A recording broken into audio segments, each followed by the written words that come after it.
こんにちは。シニアモデラーのトニー高谷と申します。どうぞよろしくお願いいたします。さて、今日は長さ24センチと 36.5 センチの少し大きな真鍮板の切り出しをいたします。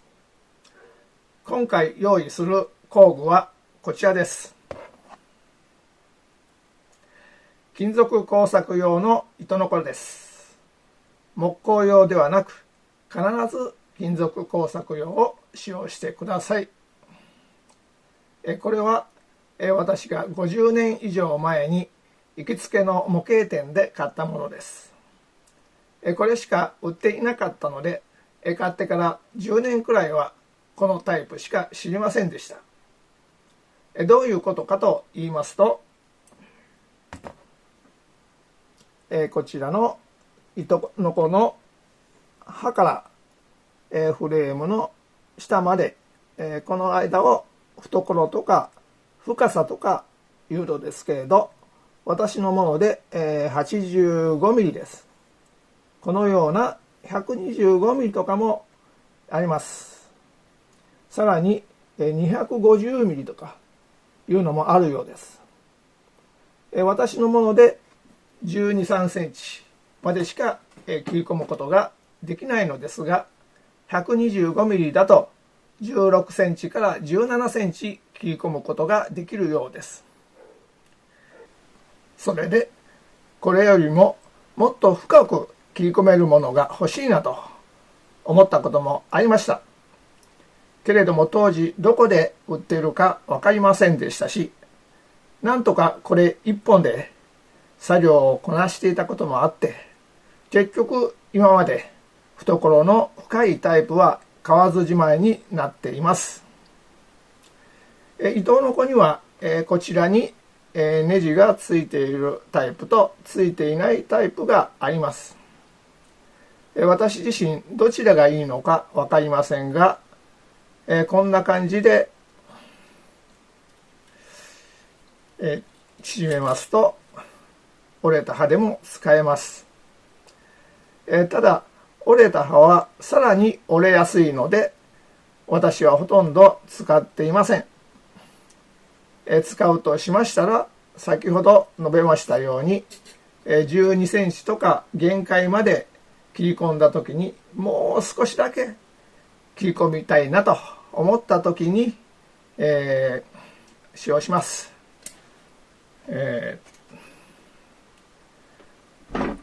私は普段、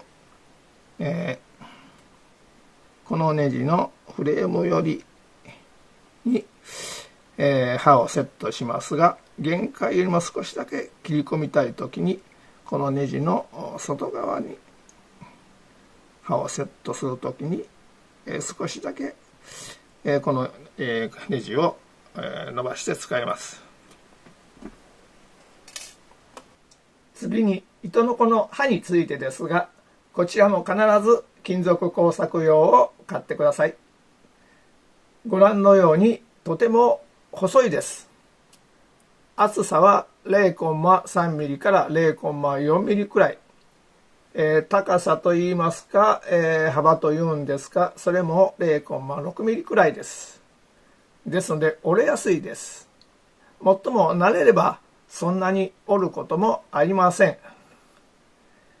このように、曲げても、大丈夫ですので、あまり折れることを気にしなくてもいいと思います。鉄道模型の工作には以前からドイツや、スイス製の糸のこの刃を使う方が多いようですが、これは刃の切れ味がいいのと、模型店で扱っていたのもこれらの外国製だったということによると思います。中でもヘラクレスのノコバは私も含めて古いモデラーの多くの方が手にしたことがあるのではないでしょうか。ところが現在ヘラクレスが入手困難になっているようです。またヘラクレスと並んで人気が高かったスイスのバローベも入手困難になっていたようですが、こちらは、グラルドンとか、スーパーパイクとして、継承されているようです。またドイツ製ならアンティロープやスーパーチューとかがあります。いずれも1ダース300円から500円くらいで手に入ります。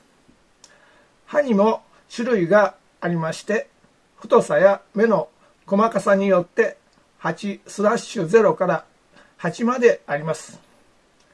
0.3ミリとか0.4ミリの厚さの真鍮板を切る場合、3/0か4/0とか言われていますが、メーカーによって多少使用感も違いますので、実際にいくつか使ってみてお決めになられたらいいんではないかと思います。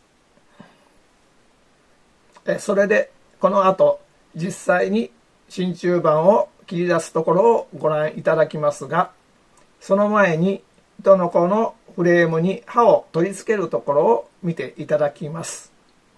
人によってやり方も異なりますし、メーカーによって刃の取り付け方も違うようですので、あくまで参考程度にご覧ください。このように刃を挟んで、まず片方の刃を固定します。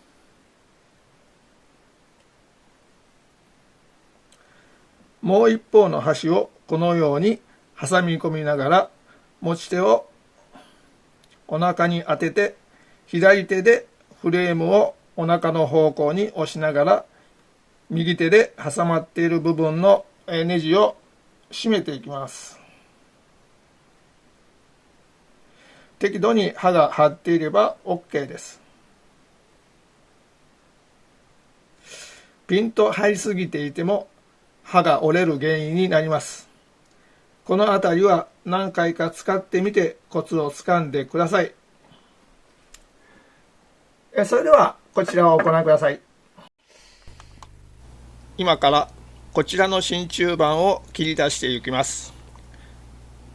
作業には高さ35センチくらいの低い折りたたみの机を使用しています。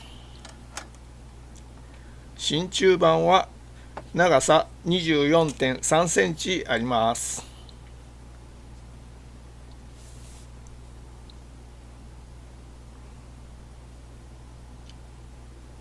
車両の床板に使用するため、厚さは1ミリあります。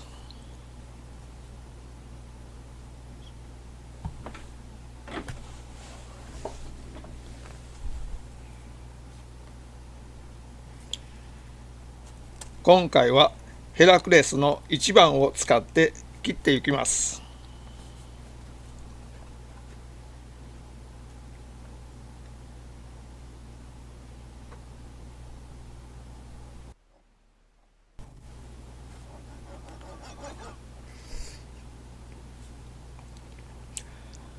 どうも刃が滑るようです。使い古しのものをセットしたようで、この後新しい刃に取り替えました。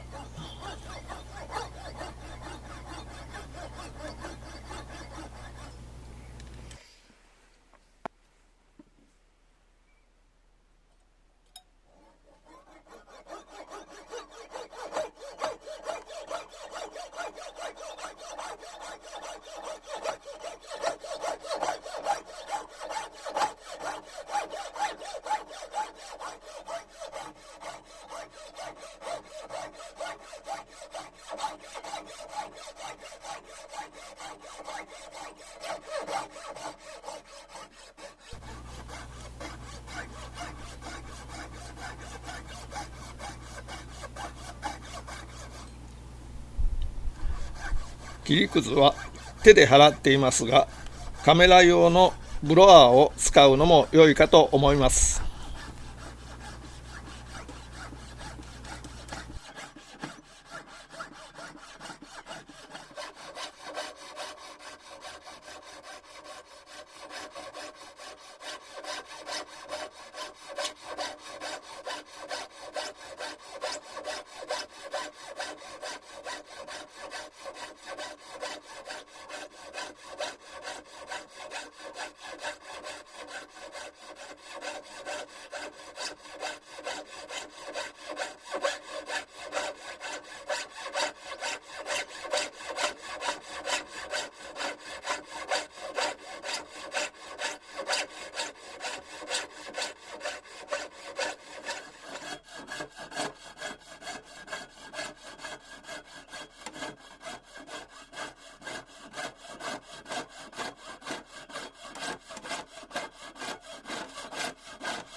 糸のこの刃の端の方を使ってもう少し切り込むことができるのですが、今回はこれくらいにしておきます。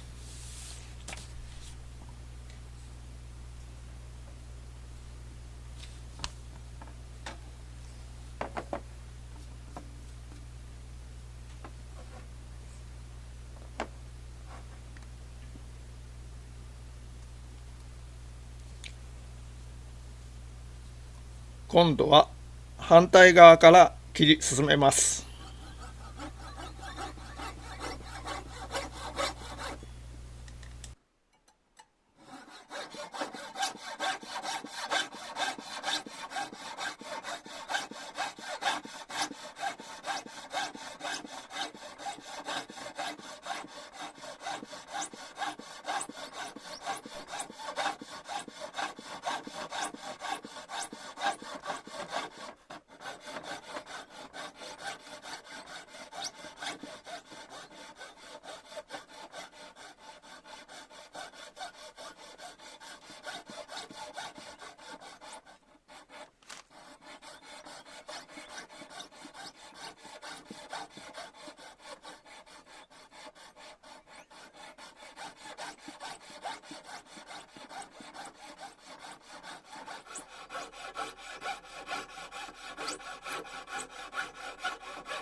作業を中断して糸のこを真鍮板から抜き出そうとしたら、刃が板に引っかかってしまいました。慎重に板の下になっている刃の取り付けネジを緩めて刃を外します。そしてフレームを注意して上に持ち上げるようにすると、なんとか刃が抜けました。刃を折ってもおかしくないケースです。両端から10センチずつ切り込みました。残るは約4センチほどです。このまま糸のこで切ることもできますが、ここで他の切断方法をご紹介します。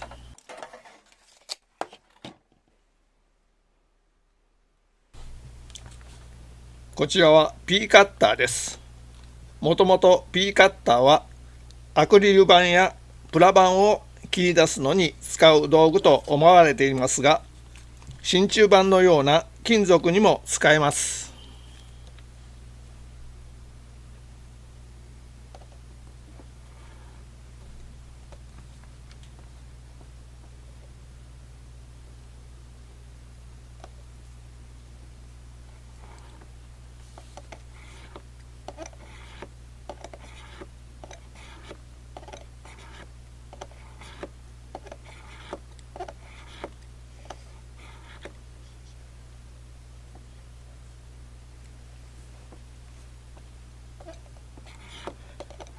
何度も繰り返して筋を彫っていきます。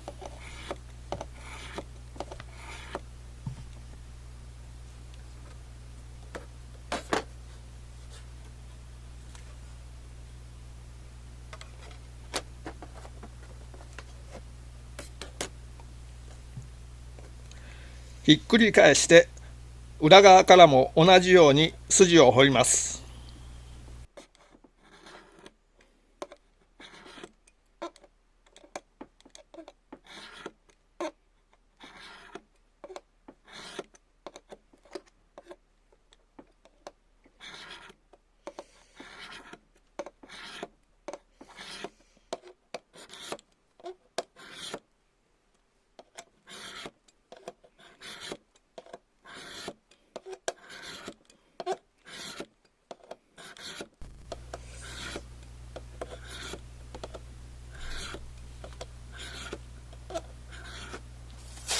かなり掘り込んだら折り曲げて2つに割ることができるか試します。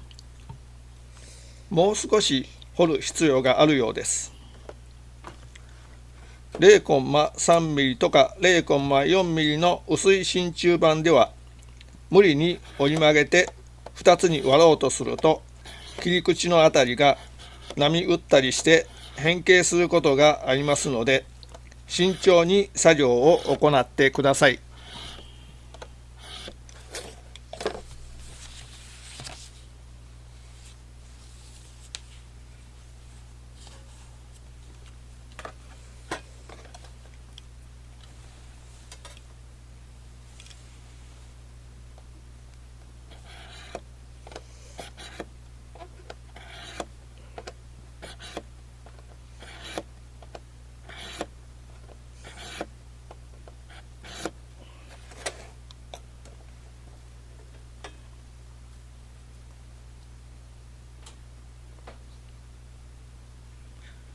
ようやく切り離すことができました。切り始めから途中の小休止も含めて30分近くかかってしまいました。もっと長い範囲にピーカッターを使うと時間短縮になったかと思います。多くの切り子ができてしまいました。作業中はマスクの着用、メガネ、できれば防塵メガネの使用をお勧めします。今度は0コンマ4ミリの厚さの真鍮板の切り出しをします。かなり古いもので相当汚れています。今回も折りたたみの低い台を使います。高さ70から80センチのテーブルや机を使ってもいいのですが、糸のこの切り子が広範囲に飛散してしまいます。それを避けるために私はこのような低い台を使っています。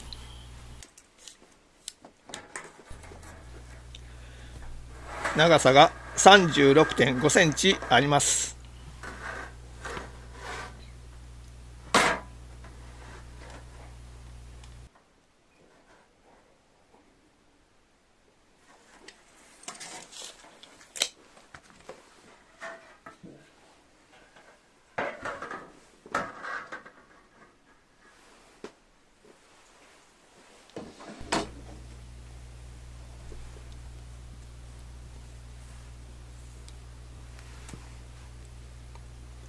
今回使用する刃は3/0です。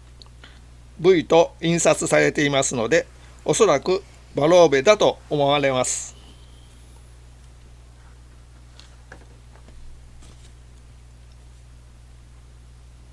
それでは切っていきます。先ほどの1ミリの厚さの真鍮板と違って快調に切り進むことができます。刃の切れ味も最高です。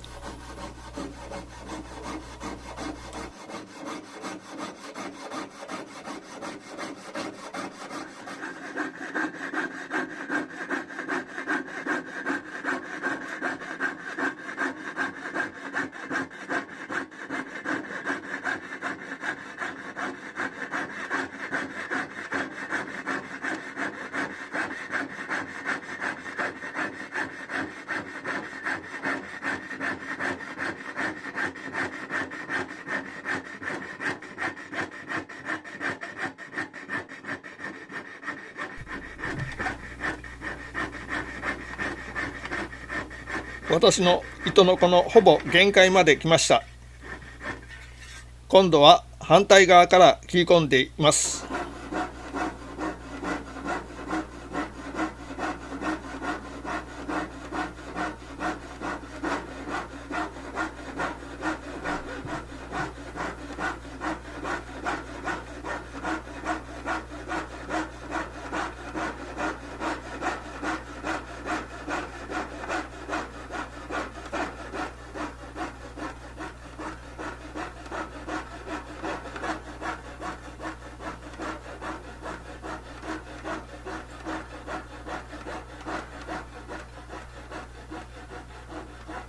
こちら側もほぼ限界に達しました。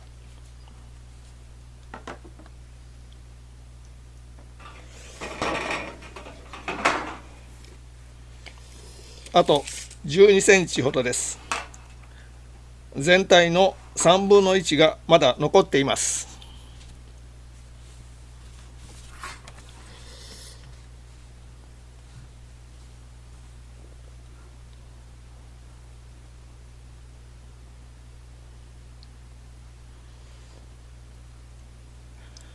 この後 P カッターを使いたいところですが、今回は糸のこ1本で切っていきます。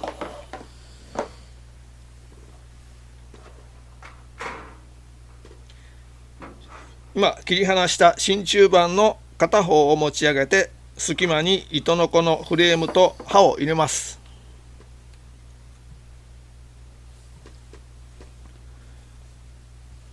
その前に手を怪我しないように軍手をはめます。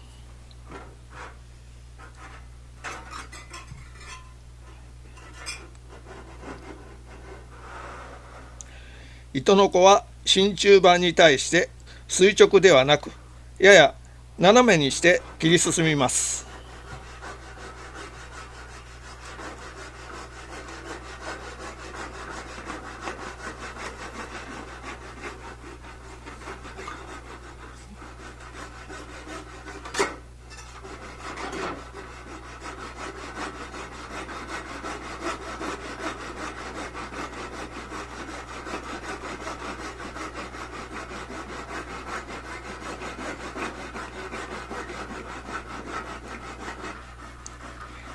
以前は厚さ1ミリの真鍮板もこの方法で切っていました。ただ1ミリの厚さになると板の柔軟性もあまりありません。隙間も狭くて刃を何本か折ってしまいました。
幸いなことに刃を一本も折ることなく切り離すことができました。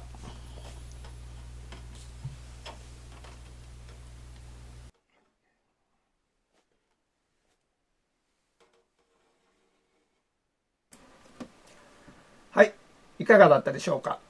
今回は24センチと 36.5 センチという少し長い真鍮板の切り出しをご紹介しました。